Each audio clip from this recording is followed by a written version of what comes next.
Hello friends, this is Odds, lazy mode with no webcam on, do forgive me. I'm going to very briefly cover everything that has come in the Haddonfield rework PTB and give you my quick thoughts about it in case you haven't been able to try out the PTB for yourself. The first one, believe it or not, comes in the form of a change for the Hag. Now survivors that are in the dying state that are on the ground do trigger your phantasm traps. And apparently this was the intended way for them to work. I am not a big fan of this. I will make the argument that this should be reverted. I think this only helps the really good survivors mess with you even more, which I don't think they needed to do that. And it also just makes it a bit harder for newer hacks to know what's going on. So I'm not a huge fan of this change. A change I do welcome a lot more is the change to Hemorrhage. Hemorrhage is a status effect that is applied by a couple perks like Sloppy Butcher or even Blood Echo. And it used to make it so that the blood dropped on the ground a little bit more commonly, and this was not very useful. But now it has an extra effect, and that is to make healing progress regress over time. Much like a generator with Ruin, if your healing is like 50% and you stop healing, it will now begin to go down actively. And it is pretty useful, not extremely game-changing, but it does make a lot of add-ons on a variety of killers significantly better. So it is a very welcome change. After that, we have two very beefy changes for two of our favorite killers, the Ghostface and Legion. They both have base kit changes as well as add-on passes. Let's go with Ghostface. Ghostface, now, if he marks you, you will be exposed not for 45, but for 60 seconds. So it lasts a little bit longer. Also, if you are exposed, you can no longer reveal him, which means you'll need some help to get him out of stealth mode if he so chooses. So those changes are minor, they're not too bad. They've also changed the way that his revealing mechanic works.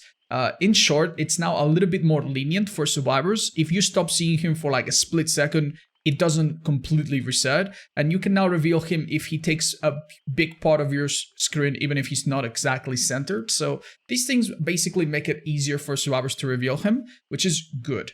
However, for the Ghostface himself, this has turned out to be a nerf. The new revealing mechanic basically has made it impossible for him to stalk people that are on the edges of the screen a little bit or that are slightly too far. You used to be able to stalk people up to 40 meters away, and that's now gone. So that's not so good, but I imagine that this is an unintended effect of this mechanical change. And that this will maybe be reverted in some way. So hopefully he can still stalk people up to 40 meters away as he used to. But that tiny little problem aside, he has a new chasing music, which is awful. It is terrible. It is incredibly grating to your ears, but the feedback has been very unanimous, so I'm sure that will be changed. The good stuff, though, is definitely his add-ons. Let's go over some of them real quick. So basically, many of the add-ons that were redundant have been made into a single add-on, which is now like worth using. So overall, the changes are really good. All of the stalking effectiveness add-ons are now have now come down to the brown add-on, Philly. This makes survivors easier to stalk. You need to stalk them less, both leaning and non-leaning. Awesome stuff for a brown. All of the recovery add-ons have been deleted, save for the Walleye Matchbook, which is -6 seconds. Pretty damn good for a brown. All of the stalking speed add-ons were really bad because Ghostface doesn't move too much while he stalks. Typically he's leaning or moving very little, but you now have a brown that's 40%, which is more than any of the ones before. Pretty damn good. The 60 seconds can now be enhanced to 70 seconds with a single brown add-on, not too bad. And then we have two add-ons, the telephoto lens, which makes survivors oblivious when they reveal you, and when they are marked. Oblivious is a very passive effect. I'm not a huge fan of it, but it's really not too bad, especially for beginners. And it does contribute to the chaos. So decent add-ons. The address book is basically Amal Ears, his own perk, but in add-on form. If you mark a survivor and they do fast actions in chase, you see their aura, which can help you to do some kind of mind gamey hit, which is awesome. I think this is a great add-on. The mark map hasn't changed very much. It basically makes it so that if you are revealed, you are able to see the survivor that revealed you for an extra 2 seconds. And the same goes for the driver license. They just reduced it just reduces the distance from which they can reveal you. These two add-ons are not very good. They basically haven't changed very much. This one I think got buffed slightly, so this ones are not too exciting. The cinch straps now make it so that if you miss an attack, that doesn't count as a way to lose your power. Sometimes you want to miss an attack on purpose to get your power quicker, so this removes some of your flexibility. But I guess it's good and fine for beginners, so not too bad.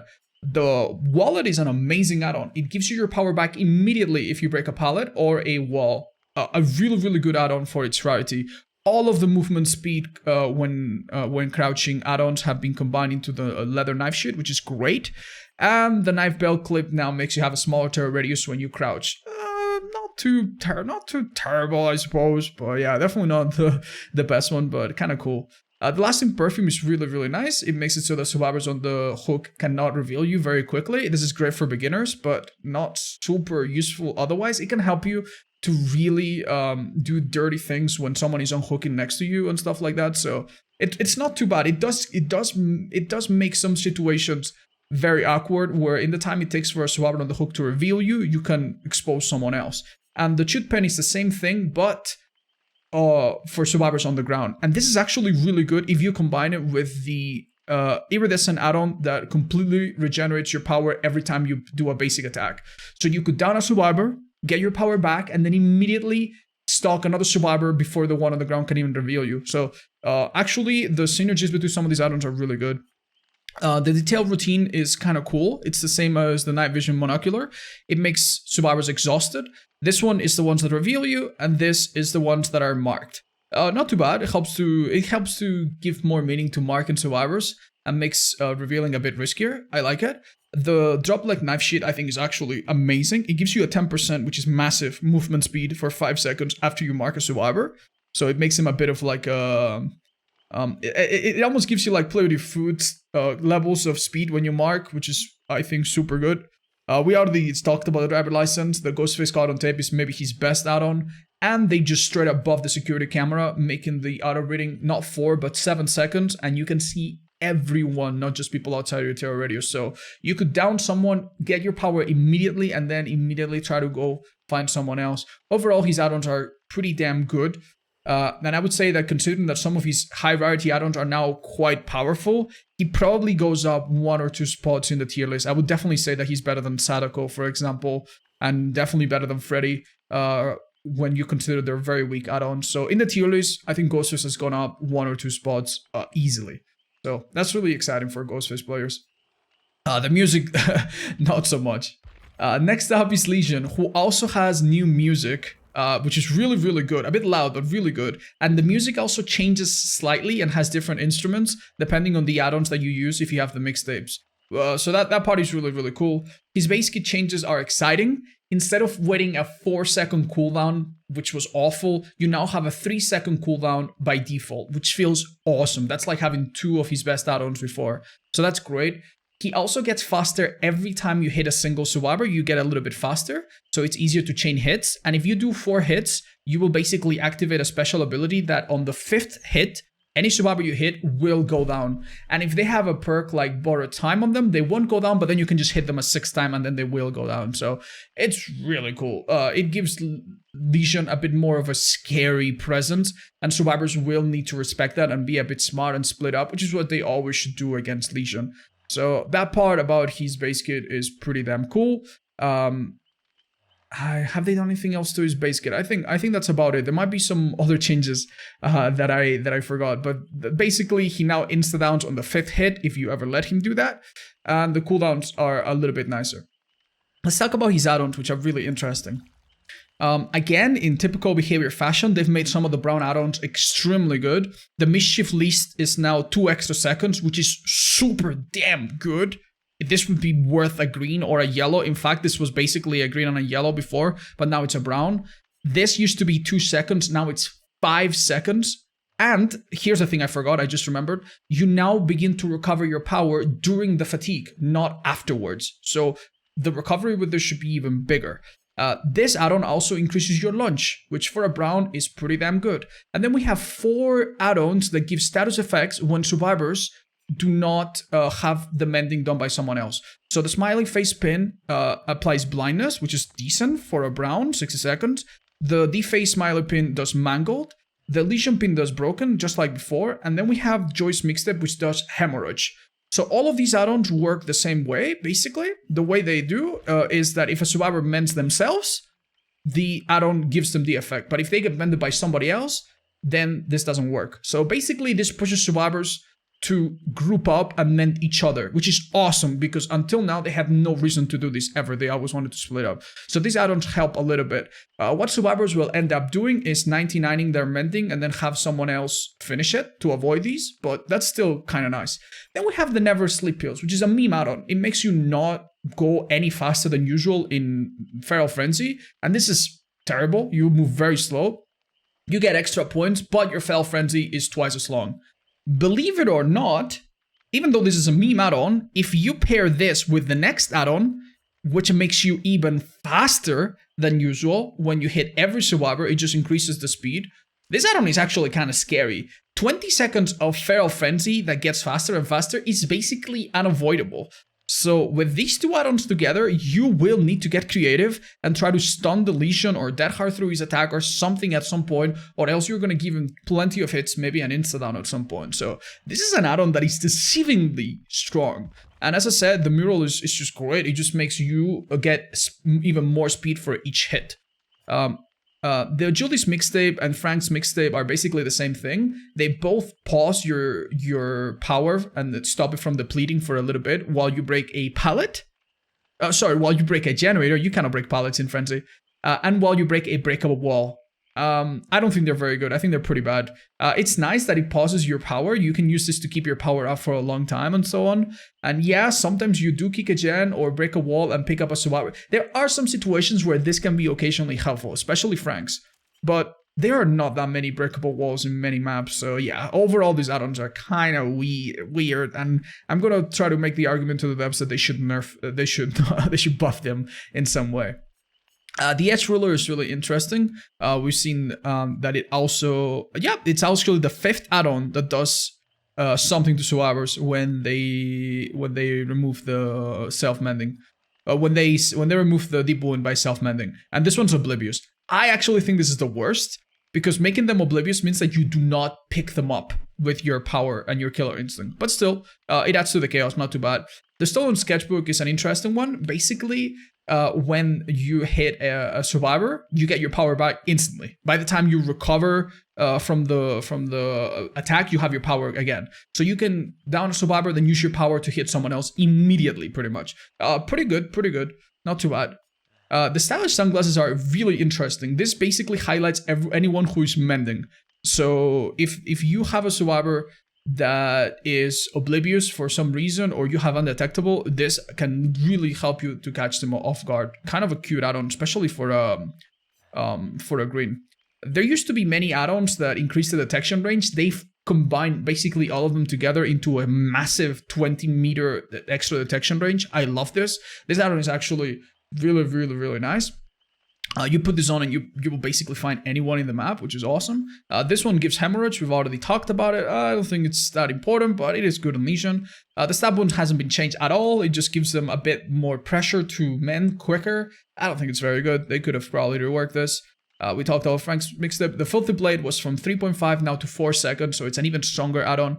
The BFFs is maybe the most unique add-on in the entire game. This add-on is crazy. It actually has a little counter on the add-on button, and every time you do multiple hits on survivors, you get tokens. And if you spend the whole game hitting survivors and you get 30, you have basically a 4% movement speed that applies outside of Frenzy. So it's like no hit speed. So this add-on is insane. I played a game with it, and I'll show you a video of it sometime soon.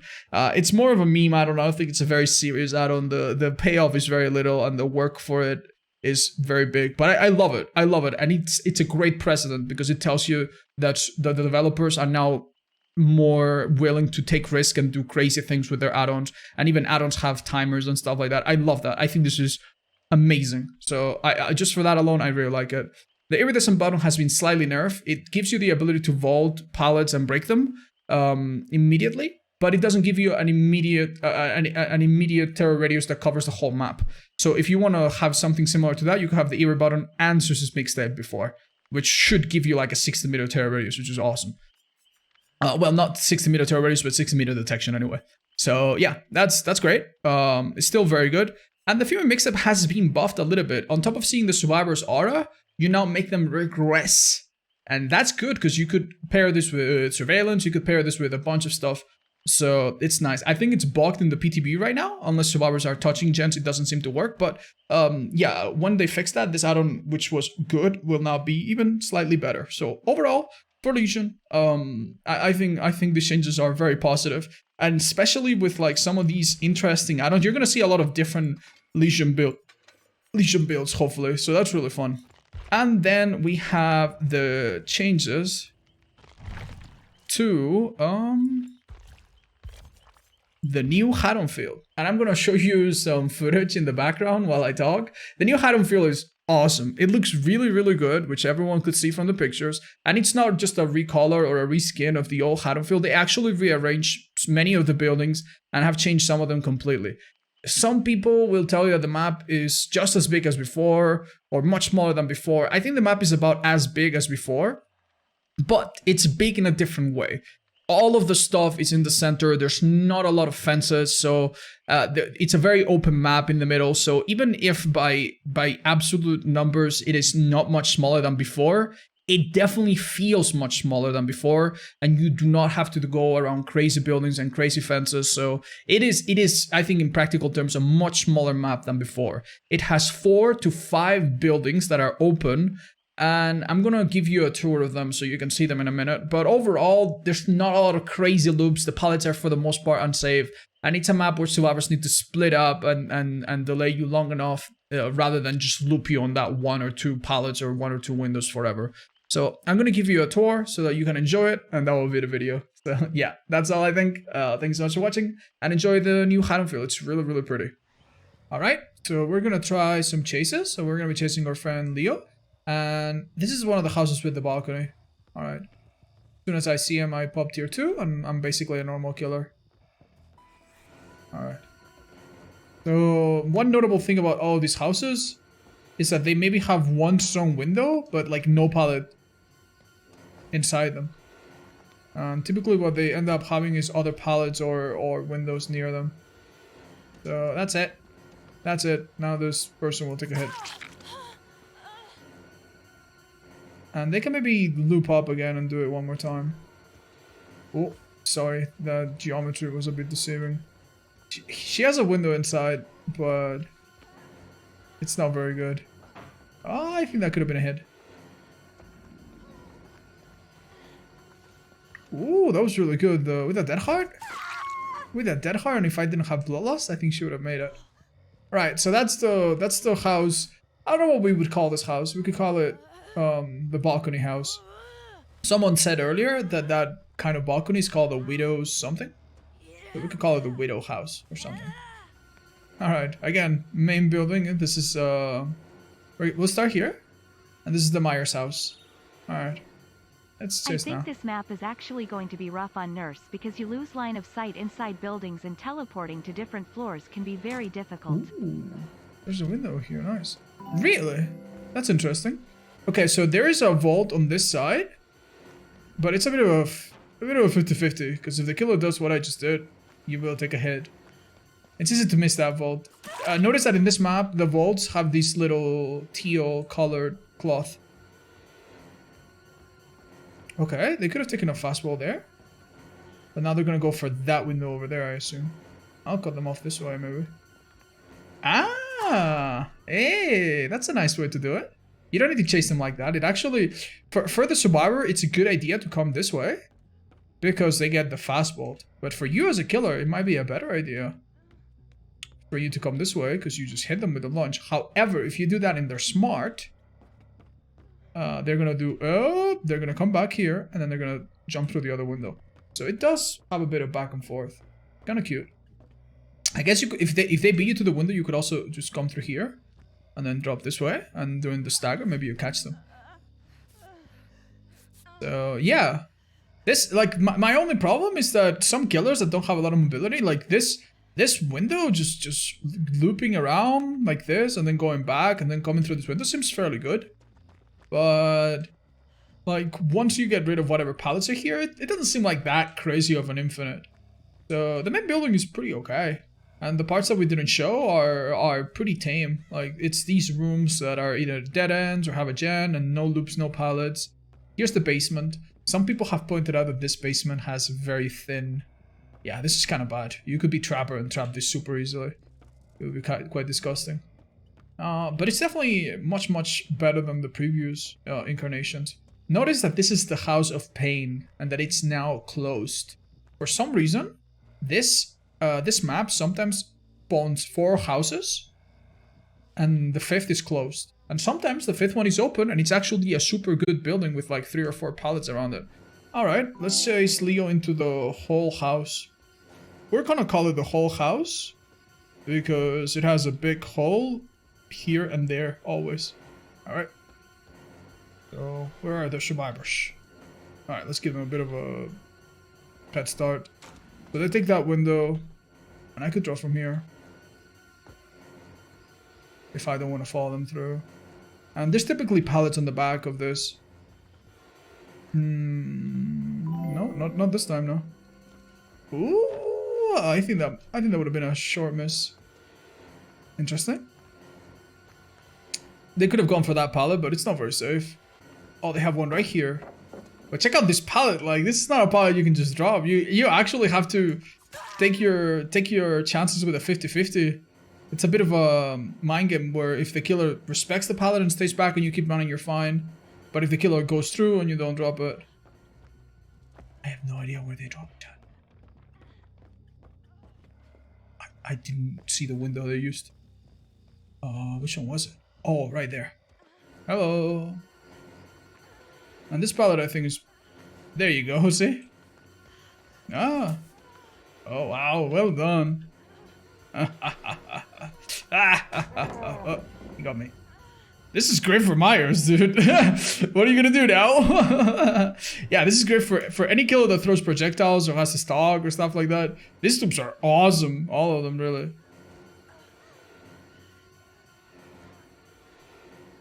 Where'd she go? Where'd she go? Alright. Let's go for the other house. We're good. We're about to chase in this mini garage building. None of the buildings are super strong, but they have at least one window that can build the survivors sometime. Here, I think it's on the right. And it looks like you can drop from there, but you really cannot. Oh, really? Yeah. So here, they should have a pallet here in the back, so... That's typically how it goes in this buildings, basically. You can use those windows to connect to another pallet, but once that pallet's gone, you don't have that anymore. So this map is not going to be about crazy loops.